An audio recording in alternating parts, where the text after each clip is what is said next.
ይርጋዓለምን ውን ተመሳሳሊ ጸገም ጸጥታ ከም ዘሎ እዮም ነበርቲ ዝገልጹ ብኻል ወገን ምንቅስቃስ ሓርነት ሲዳማ ሲአን ሎሚ ኣብ ዝሃቦ መግለጺ ልዕሊ 10 ሰባት መይቶም ኢሉሎም ሓላፍ ርክብ ህዝቢ ምንቅስቃስ አቶ ደሳለኝ አብሳ መከላኸሊ ሰራዊት ክወጽኡ ውን ሓቲቶም አለው አሁን እየተረጋጋ ቢሆንም አንዳንድ ወረዳዎች አካባቢ መከላከያ ሰራዊት ገብቶ ጎሰሞ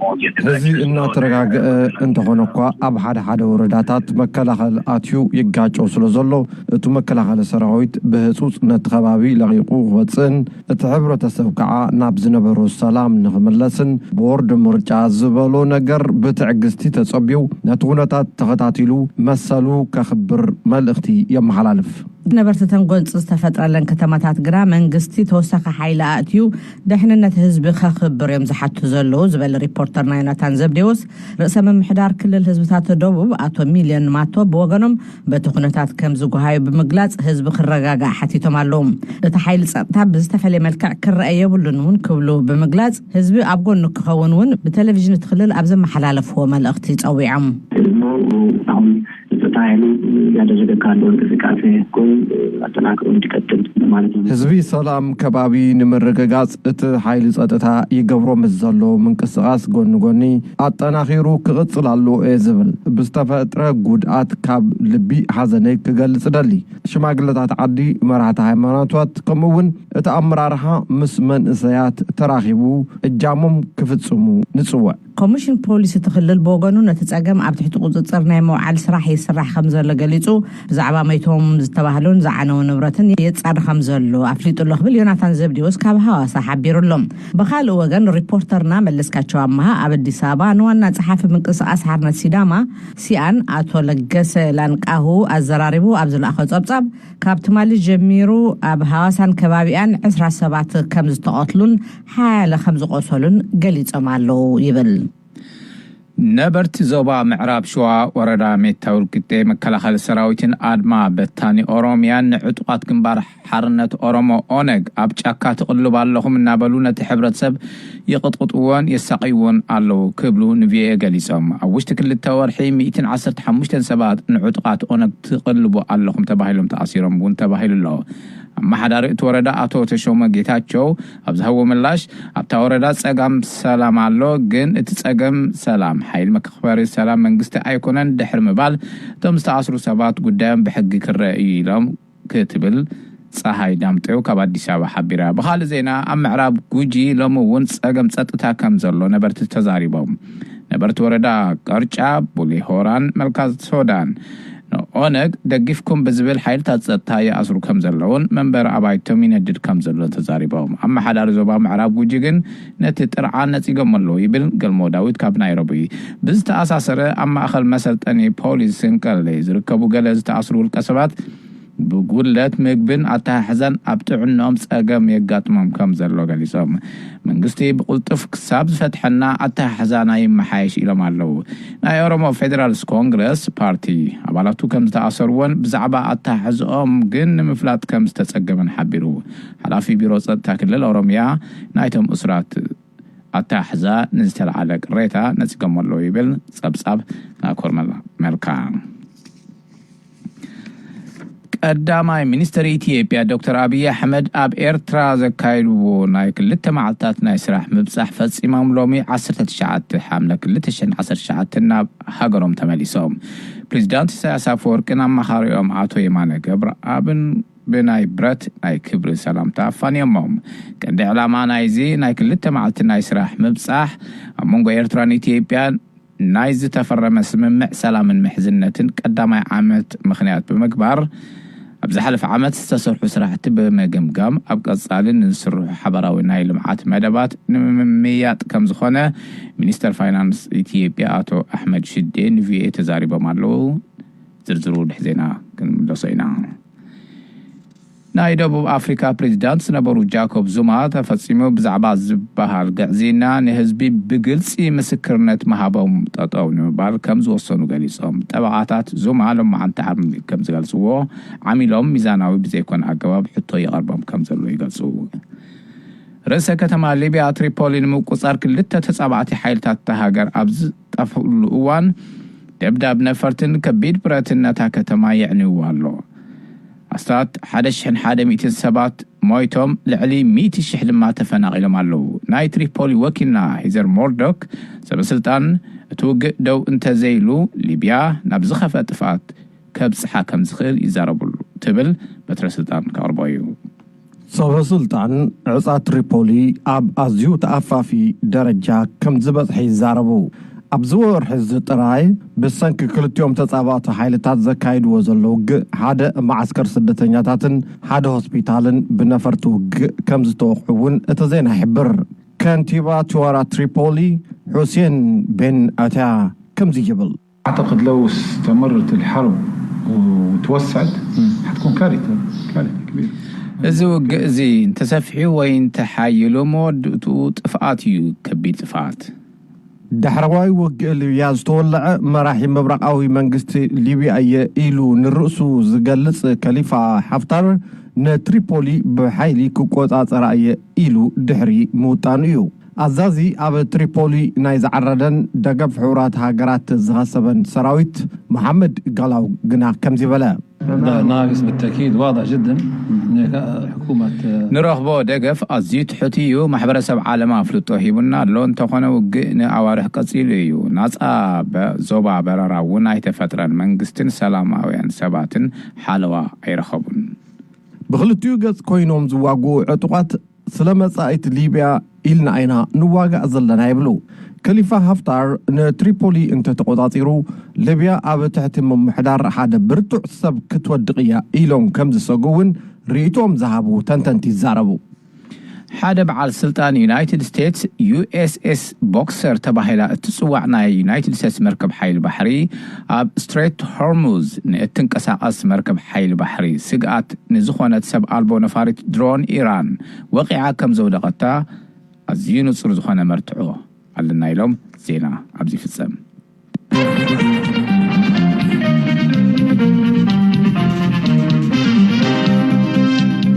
نمسجنك كجبرزي راديو دمت أمريكا وابزينا نهم سمعهم قدم منسر إثيوبيا دكتور أبي أحمد أبي إرتراز جبرون أكل تمعلتات نسرح مزح فتصيمهم نبه جرم تملي سمالو كأن علامة نايزنا أكل تمعلتات نسرح مزح أمو إرتران إثيوبيا نايز تفرر مسمى سلام محزنة قدم عمت مقنيات بمقبر أبز حلف عمد زتسرحو سراحات بمقمقام أبقى تسألن نسرحو حبراونا لمعات مدبات نمميات كم زخنا منستر فاينانس إثيوبيا أتو أحمد شديون نفيو قال زمالو برهان برهت وسخلو ናይ ፌደራላዊት ዲሞክራሲያዊት ሪፐብሊክ ኢትዮጵያ ቀዳማይ ሚኒስትር ዶክተር አብይ አህመድ ኣብ ኤርትራ ዝገበሮ ናይ ክልተ መዓልታት ናይ ስራሕ ምብጻሕ ፈጺሙ ሎሚ 19 ዓምለ 2019 ናብ ሃገሩ ተመሊሱ ፕሬዝደንት ኢሳያስ አፈወርቅን ኣማኻሪው አቶ የማነ ገብረአብን ኣብቲ ቦታ ተረኺቦም ኣፋኒሞም ሎሚ ረፋድ ፕሬዝደንት ኢሳያስ አፈወርቅን ቀዳማይ ሚኒስትር ዶክተር አብይ አህመድን ብናይ ክልቲአን ሃገራት ሰበስልጣን ተሰኒዮም ካብቲ ዓሪፎምሉ ዝነበሩ ሆቴል አስመራ ፓላስ ክሳብ ኣህጉራዊ ማዕርፎ ነፈርቲ አስመራ ናይ ኣስታት 3 ኪሎ ሜትር ናይ እግሪ ጉዕዞ ገይሮም ኣብ መንገዲ ናይ ክረምታዊ ማእቶት ናይ ልምዓት ስራሕ ዝሰርሑ ዝነበሩ ተማሃሮ ተሓዊሶም ከዓ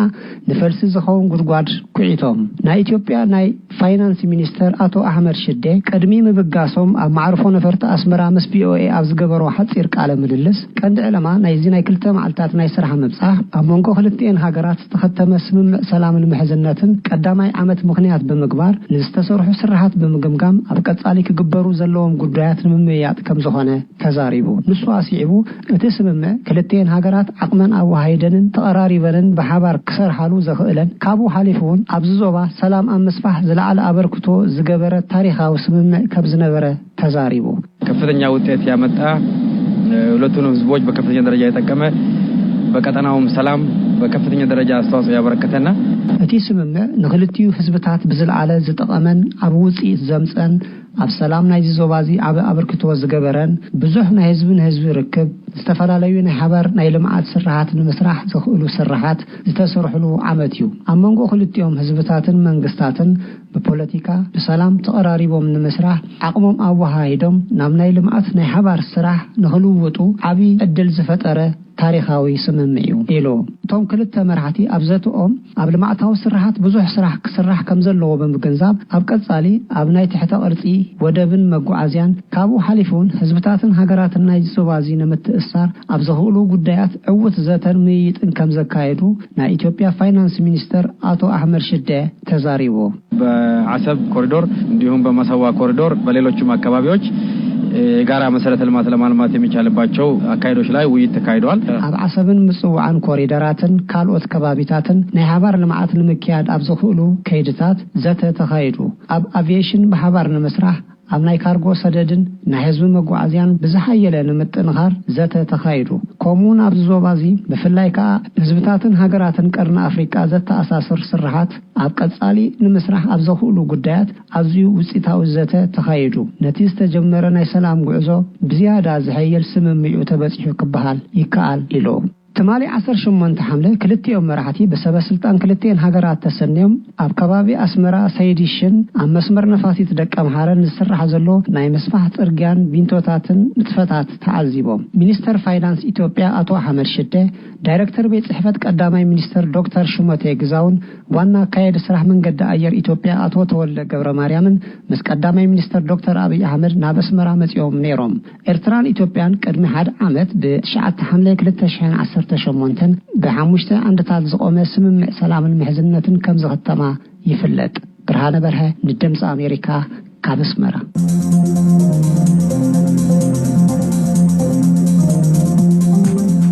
እዚ ተከታተልዎ ዘለኹም ካብዚ ካብ ዋሽንግተን ዲሲ ዝፍኖ ዘሎ ሬድዮ ድምፂ አሜሪካ እዩ። ናብ ስሩዕ መደብና ቂሕፅል ንክንሓልፍ ኢና።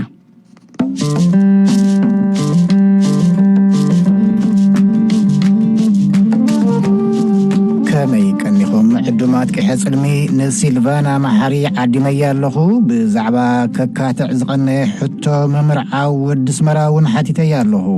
ቅድሚኡ ግን ዓለም ፍስሓ ዝሓዞ አርቲስት ከቐድም። ኣብ መድረኽ ስነ ጥበብ ንብዙሕ ዓማውት ፀንሐ ተዋሳኣይ ደሳለኝ ሙሉነሄ ጋሻ ቂሕፅል ምኸውን ሓርየ ዘለኹ። ኣብ ኤርትራ ኣስመራ ተወሊዱ ካብ ግዜ ቁልዕነቱ ትሒዙ ናብ ምውሳእ ዝጠሓለ እዩ። ኣብ መድረኽ ብምውሳእን ኣብ ፊልምታት መያይን ዘሕለፎ ግዜ ተበጊስካ ዘለዎ ተመኩሮን ተዘክሮን ሰፊሕ እኳ ተኾነ ንሎሚ ብውስን መልክዑ ምስ ሰማዕቲ ድምፂ አሜሪካ ረድዮ ከራኽቦ ኣዋጊዐ ኣለኹ። ከመይ ከዓ እቲኻ ናብዚ ዓለም ዚ መብዛሕትኡ ግዜ ናይ ህንዲ ፊልም እናረኣና ኢና ዓቢና። ብኸባቢና ከም ዝፍለጥ ያው ዕዳጋ ዓርቢ ዝበሃል ነይሩ። ዓበይቲ ተዋሳእቲ ናይ ኣስመራ ናይ ኤርትራ ኣብታት ዝሳተፉ ብዙሓት ከም ዝነበሩ ዝክር ከም በዓል ኣማኒኤል ኤልያስ፣ ዕቁባዝ ጋባው፣ ሕደጋ ገዛኢ፣ ትርሃስ ድሮ ከምኡውን ዓበይቲ ናይ ቀደም ወልደ ገሪማ ሰርሖ ዝነበሩ ስራሕቲ ንርኢ ስለ ዝነበርና ምስ ናይ ህንዲ ፊልም ተሓዋወሰ ከይተፈለጠና ናብኡ ዝኣተና ኮይኑ ይስማዓኒ። ካብቲ ግዜቲ ዛጊድ ክንደይ ዝኣኽሉ ናይ መድረኽ ተዋስኦታት ክንብሎም ንኽእል እቶም ዓበይቲ ብሎም እስኪ ሶይለ ዝርዝሮም ክፍትነ ብድሕሪ ሓቀኛ ፍቕሪ ብደም ዝተነደቀ ፍቕሪ ዝብል ድማ ደራሲ ነብሴር ፀጋይ ሓድሽ ንሱ ዝሰርሖ ስራሕቲ ሜን አክተር ኮይነ ሰሪሐ ማለት እዩ። ንመጀመርያ ግዜ ኣብዝሓ ኣነ ዝሰርሖም ዝነበርኩ ስራሕቲ ያው አንታጎኒስት እዩ። ከምዚ ናይ መንቀኛ ዝበሃል ናይ ዓይነት የስራሕ ነይረ። ካብኡ ብምቕፃል ጉጅለ ወጥንሲ ዝብል ነይሩ። ሓፀርቲ እውን ብዙሓት ነይሮም ዝቐርቡ ድራማታት ከም በዓል ሳይንስ፣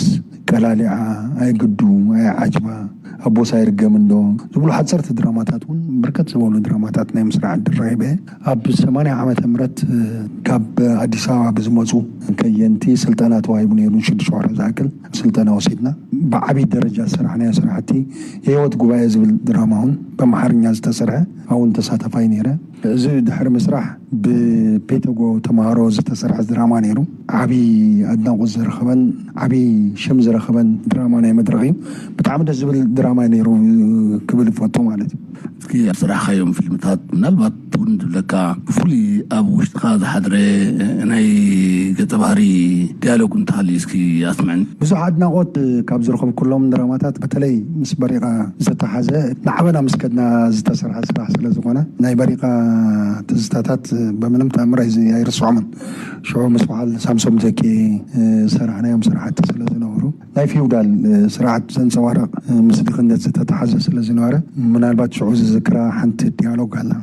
ወዲ ፊውዳል ወዲ ቀኛ ኣዝማት ኮይነ ስለ ስራሕኮ ትዝኩረ እቲ ዲያሎግ እንታይ እዩ? እቶም ክልተ ፍቑራት ድኻን ታጓል ሃፍታም ጓል ሓወቦናን ኮይኖም ክሰርሑ ከለዉ ኣፍኪረኬ እናበለ ኣብ ዝነበረሉ እዋን ኣጋጣሚ ብድሕሪት ይመፅእ እሞ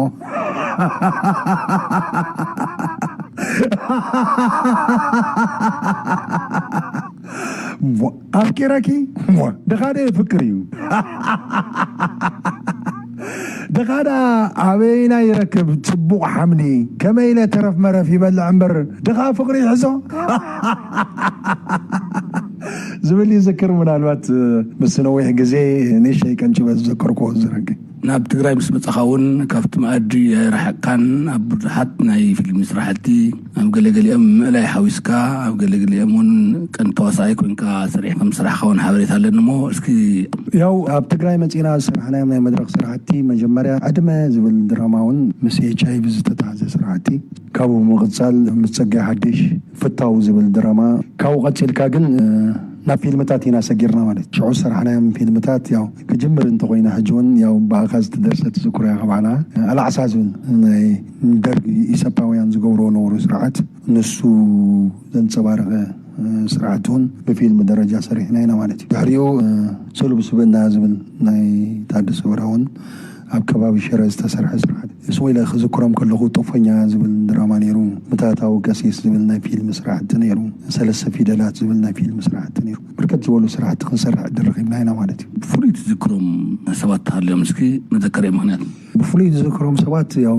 ካብ ኣስመራ ክጅምር ኣስመራ ብስራሕና እዋን በሪቓ ክንሰርሕ ከለና ካብ ሕልናይ ደይርስዖ ሰብ ሳምሶም ተኬ ካብኡ ሓሊፍካ መሓመድ ብርሃን ኣቡከላም እውን ብመድረክ ምእላይ ብጣዕሚ ብርክት ዝበሉ ተመኩረታት ዝቀሰምናሉ ብዙሕ ዝተማሃርናሉ ስራሕቲ ዓብዪ በዓል ሞያ ኢልካ ምውሳድ ኢካ ከምኡውን በዓል ኪዳነ ግርማይ ተስፉ ናይ ማዕሾ ብዙሓት ሰባት ምዝካር ይካእል እዩ ፈፂመ ደይርስዖ ሰብ ግን ኣማኒኤል ኤልያስ ወላ ፀጋይ ሓድሽ ዓበይቲ ተዋሳእቲ ካብ ዝረኸብኩም ኣጋጣሚ ተስፋይ ካሳ ኣምሓርኛ ኮሜድያን ብትግርኛ ዝሰርሐናዮም ድራማታት ነይሮም ክልተ ዝኾኑ ኣጋጣሚ ድራማታት ሓፀርቲ ድራማታት ምስኡ ናይ ምውሳዕ ዕድል እውን ኣጋጢሙኒ ደሳለኝ ንቐፃሊ ኣብ ካልእ ስራሕቲ ንጥበብ ክንረኽቦ ተስፋ ይገብር ንድምፂ ኣሜሪካ ሬድዮ ኣለም ፍስሓ ካብ መቐለ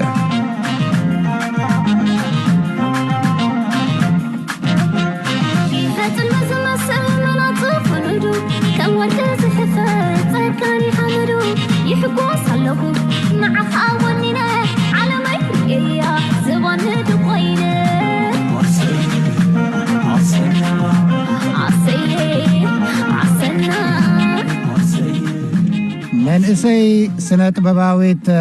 ሲልቫና መሓሪ ካብ ኣስመራ ከመይ ውዕልኪ እግዚአብሔር ይመስገን ከመይ ውዕልካ ተዊሓዊ ቂሕ ጽልሚ ዝመስል መናጽፉ ንእዱ ክትብል ጸኒሕኪ በዚኣ እውን ምስ ሰማዕቲ ኣላልየ ከለኹ ሲልቫና ብወገንኪ ምስ ሰማዕቲ ብኸመይ ክትላለይ ትደሊ ኣነ ሲልቫና መሓሪ ይበሃል ኣብ ማይ ጽሆት ተወሊደ ባርታ ቤት ትምህርቲ ከዓ ሃይስኩል ተማሂረ ራብዓይ ክፍሊ ከለኹ እየ ሙዚቃ ጀሚረ ባርታ ቤት ትምህርቲ ወዲ ሳዋይ ወረድኩን ማለት እዩ ሙዚቃ ሃይልን ግደ ኮይኑ ሲልቫና መሓሪ ብርክት ዝበላ ብፍላይ ዝሓለፈ ዓመት 2018 እዚኣ ቀድማ ኣቢልና ዝሰማዕናያ ኩመላይ ትብል ደርፊ ኣውፂኺ ነርኪ ከምኡ እውን ተፈረድ ትብል እውን ምስ ሕልናኻ ተቃለስ ዓይነት ደርፊ እውን ኣውፂኺ ኣለኺ ቁሩብ ነገር ንዛዕባ እዛ ሙዚቃ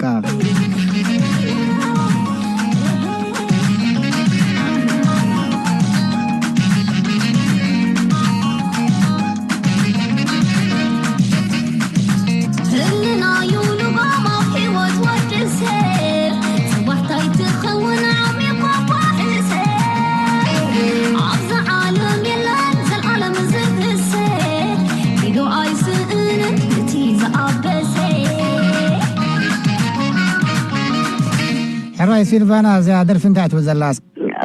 تفرد እንዳ ትብል አጋጣሚ ኮፊለ እንዳዓለልኩ ይሃለቃ ስሚዕኒ ሲያፍ ሃለቃ ማለት እዩ ብድሕሪኡ ብጣዕሚ ፈተር ብከምዚ መንገዲ ካ ተፈሪሓ ማለት እዩ ገጣሚ ኣኸ ዚያማይን ገጣማይን ሓደ ወድናዙ እቲ ግጥሚ ያባ ዘለኸ ብትክክል ተረዲእኪ ማለት እንታይ ብልኩም ዘሎ ኣስኒዕኺ የድኺ ተፈረድ ከም ዝንዑ ክትብል ንፍቅሪ ክትብልሲ ነብሳ ወጪዓ ኩሉ ነገር ንዑ ይህበአ ንዓ ጥርሓ ተሪፋ ድሕሪኡ ሽዑ ከምዚ ተፈረድኣኒ ማሲ እንዳፍቀርካስ ምን እንታይ ትርሕ ገለዛ ዓይነት እያ ታድግኒ ካብን ላዕሊ ዝፈትዋ ደርፊ ብወገነይ እዚያ ኣይ ትዝሓል ትብል ዜማ እውን ኣላ እዋ ኣይ ትዝሓል ዳርጋ 3 ዓመት ደረጃ ትኾነ ሕጂ ስለዚ እስከዛ ደርፊ ቁርብ ብድምፂ ክጅምር ኣብለለይ ሓራይ ተገናኝለን أيتزحل بحلحل كاني لو مسكزاربي أتمريروني مزاقنا ريتانا سنفكا ولا سكتنسح خاتلخا متحاجسين كت كت كت كت كت كت صابر كاني شامولي كت كت شامولي جد سنفكا سنفكاني أتزحل بحلحل كاني لو مسكزاربي أتمريروني مزاقنا ريتانا سنفكا ولا سكتنسح خاتلخا متحاجسين كت كت كت كت كت كت صابي لكني شامولي قب قب شامولي قب قب سنيفكا سنيفكاني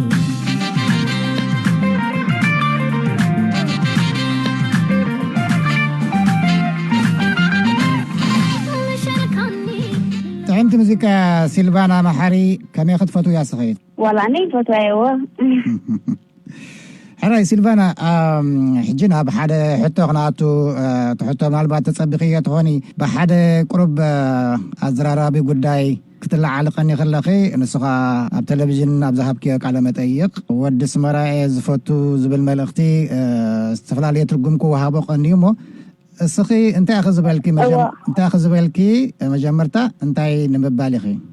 ايوه توي حوي حجي انت انك لك انا كان زي بحما جميتي كون ويحما حسبي كون كان انا زرباي كلمي تبني انا بالله كايد طوره حجي تاي كلو مدلي اتم بناتي زرباوي بناتي انترفيو حما تسمعكم دلو قابل ريتا يحدث مالتي ما سايت حزلي كلو ميدلي بحما انتردي معناكم وين حسبكم كم حاسبكم كله غبير تراس ودس مراي حجي كي ريتا كلو مدلي مالتي قنص كم حاسبكم انت اخذت بالدلي خي أنا لا كان زي مساي عينة وديك تمرعوي مثلا أنا أدرس مرادلو مساي ما ستفعلي خطعون في الذي يكون في مساي أدرس مرادلو كمرعوز دلي إيلر هجي من الوقت نقلك أي يوم ما قال يغريتها أخذ لهم دلي مالتي وبقى بتعني ولا أنا ساسن دودنين حرايتي قرأتها محلالي فكي الله خي مسؤول قنتي حاسب كيو زي حاسب كيو نحرو قينو وند زي حاسب كيو من قارون بتخكل صبغن ديو حجي ودس مرا سلامنتاي مسؤولكي أحليفو سلازهي بكا زبالكيو ون انتا اختل دالي خاقي مالتي ودس مرا يحليفو أهيبكانيو مباليسي كان زي نساها يدولو كل ناس كان نجر تسلطي سواء ناس كنا نجر تسلطيها سواء كان زي اشتغلت لتفلالت انتهت لزلو ريحو دولو خبخا سلطكاي كلمي اندحر قريب لهم تخاذل تفلطكا لزخل يحلفوك بكاي كلمي حجي كابس مرا وصا اختو لخلخي اب قطر ارترا زلو مالت كديو اب وصا زلو مالت كديو سور بنصور مرأي دلي نو انا قطر قلا ايبلكم انا وصا ادلو ايد بالكم كان زين ترى حقا تعون تذكر ولا ما يدجع انا يصلي مالتي يكون كون ترى حقا تعون ما يكونن سلازس كان ابس مرا من سايدلو مالتي امبر قطر قلا ايلعلكم انا حراي قبر ملسنا يزوم سبات مچم بزحات اب كندخ خوينوم يحلقلكي اب غن خوينوم قاليهم كاينو فخيس لزغونه كلهم نقفتخي كلهم تقاقي خزبل خو مسلكي بزحات كادغفتها الله خيس لذي هو نعون كا بلدي كانت بنوم بقى يدلي نعون كا وش تي بقى بلدي ثانك يو نجد بنت امريكا يعني ليك بلوم دلي حراي سيلفانا نشتو دي خي رعد مخنت حاتت كفوخي دخلت أجل كان أنا قال إسان 4 عامتي سلازي بشحن 955 توليدك مالدي 500 توليده اسكو قرب زعبا خعل لابلنا معلومات جنا كو سيلفانا محارما مخاكو كو جنا صبو يركين سمعتي يعني غركن ولا زعبا صدراخي سيلفانا ايطالياويت مسلو سبالو سلازي سيلفانا محاري من ياسكي أنا سيلفانا محاري ارتاويتي ابلني سب كمان حنسل دي خدلن سوالو قاليو دغدي خنيركي بالنتخي قال كدبن سواتنا لو زعبا صدراخ خير او بابان ماما نزلو شو عتوات لو نبتحتي انا بخري اشتيم ناشيو انا بخر نغزانا كاب بخرنا بدخن موسيقى زياده من يدغفكي كلتيوم بلبي كان مسبنوم زبلي كلتيوم بتعم يدغفوني موسيقى معرخ اللي خطفتو يا سيلفانا درسي فوتي تواصل فوتي ما تعرف فوتو ايه بقى بملو فوتو ايه هو تواصل ونا زخاخر كني صبغت صريح لخي هذا كل تجزيري كله في الليل ده حرويتي معلومات تي ناي موسى ون معلومات غون غوني مسؤوت وسدي اخت مسلي كما فتي خيال لخي موسى ዋላ ሙዚቃ كمان ጎን ናይ ደርፊ ድፈርሓሉ ፈትወይ ብቕዓት ናይ ሙዚቃ ኸ ኣብ ከመይ ደረጃ ኣሎ ከመይ ተማዕብል የለኺ ምናልባት ልዕሊ ሚልዮን ኣብ ዩቲዩብ ክትበፅሕ ዘይምኽኣልኪ ምናልባት ሓደ ትምህርቲ ክበኪ ይኽእል ይኸውን ክተመሓይሽዮ ዘለኪ ነገራት ከምህረኪ ይኽእል ይኸውን እሞ እንታይ ትብል ብዛዕባ ብሕጂ ካዕርዮ ተስፋ ይገብር ማሲ ሳብተሓን ትደርሲ ገለ እንዳተማሃርካ ገለ ነገር ኢኻ ትኸይድ ማሲ ኣብዛ ሕጂ ዝሰርሓደሉ ክደርሲ ገለ ለውጢ ርኤስ መፅእ ይኸውን ኣምላኽ ተሓጊዝኒ ማለት እዩ ሲልቫና መሓሪ ካብ ኣስመራ እሞ በዛ ሕላመይ ትብል ዜማ ክንዓፁ ይቐኒየለይ እዚ ሕላመይ ደርፊ ትፈትው እያ ዲኺ ኣነ ይፈትዎ እየ ስኻ ኩሉ ግዜ ስለተንፅኣ ስኻ ካ ትፈትዎ ኢኻ መስለኒ ይቐኒየለይ እሞ ሰሚዕኽና ኣለኹ ማለት እዩ እሺ ተወይ ሓወይ ቴንክ ዩ ሞ ይቐኒየልና ፅቡቅ ዕድል ሲልቫና መሓሪ ካብ ኣስመራ እንደገና ኣሜን ተወይ ሓወይ ቴንክ ዩ ዋና ዘይለይ ኮንካ ኣብ ልዘጅትስ ዝጥሙሰ የለን ካባኻ ሓሊፍ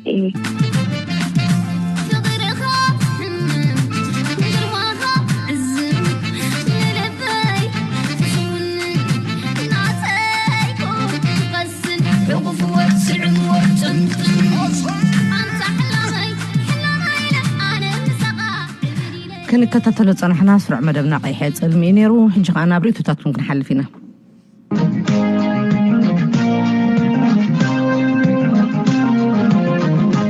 ኣብ ትግራይ ብተደጋጋሚ ገዛውቲ ይፈርስ ኣሎ ኣብ መቐለ ብፍላይ ብተደጋጋሚ ገዛውቲ ይፈርሱ ኣብ ዓዲግራት እውን 800 ገዛውቲ ፈሪሱ ዝውን ሰሚዕ ኣለኹ መንግስቲ ዝብሎ ሕጋውያን ስለዘይኮኑ ዘፍርስ ዘለኹ ኣሎ እሞ ኣብቶም ሕጋውያን ዘይኮንኩም ሰባት ስለምንታይ ምስ መንግስቲ ትተሓላለኹ ካብ ዝሓለፈ ስለምንታይ ዘይትማሃሩ ገንዘብኩም ካ ኹም ትኸስሩ ዘለኹም ገንዘብኩም ኢኹም ተፅኡ ዘለኹም ናይ ሃገር ገንዘብ ስለዚ ኣብቶም ብዘይ ሕጊ እትሰርሑ ዘለኹም ገለ ሓቅም ተኾይኑ ከምዚ ዘላ ንገረኩም ኩሉ ክትሰምዑ ክትክእሉ ለኩም ኣብታ መንግስቲ ባዕልካ እውን ክልተ ሰለስተ ሰብዓይ ሰብቲ ዝኹም ገዛውቲ ተዳ ርኢኹም ኣቐዲምኩም ከተፍርሱ ኣለኩም ሰብዓይን ሰበይትን ሓደ ኮይኖም ተመራሕዮም እንድሕዘይ ተዳልዮም ግድነት ይኽፋትሑ ህዝቢ ትግራይ ድማ እንድሕዘይ መችዎ ምስ ኢትዮጵያ ከንብርዎ እንድሕዘይ ይኽእሉ እንድሕር ኩሉ ግዜ ዝኽርክሕዎ እንድሕር ዘይጥዕሞ ናይ ህዝቢ ትግራይ ተገፂሉ ምንባር ህዝቢ ትግራይ ናይ ባዕሉ መሰሉ ክሓጥጥ ናይ ባዕሉ መሰሉ ክገብር እንታይ ጉድኣት ኣለዎ ህዝቢ ትግራይ ኮን ለውን ይርገጽ ለይቅተል ይኽሸን ኣሎ እንካውዚ ዓይነት እንታይ ደሊኹም ኣነ ትግራዋ እየ ምንነተይ እውን ትግራዋ እዩ ተወልደይ እውን ትግራይ እዩ ኣታኽልቲ ተኽለማርያም ካብ ኣውስትራልያ ንዋሃብቲ ርእቶን መስግን ካልኦትን ርእቶኹም ለኣኽልና ሎሚ ዓብ ዝተዳለው መደባትና እምበር በዚ ንፍፅም ኣለና ሶኒ ብቐጥታ ፈነወና ቀዳሚ ሰንበት ካብ ሳተላይት ክሳብ ንረኽበኩም ምንያ ፈወርቄ ልዋም ለይቲ ድሓን ሕደሩ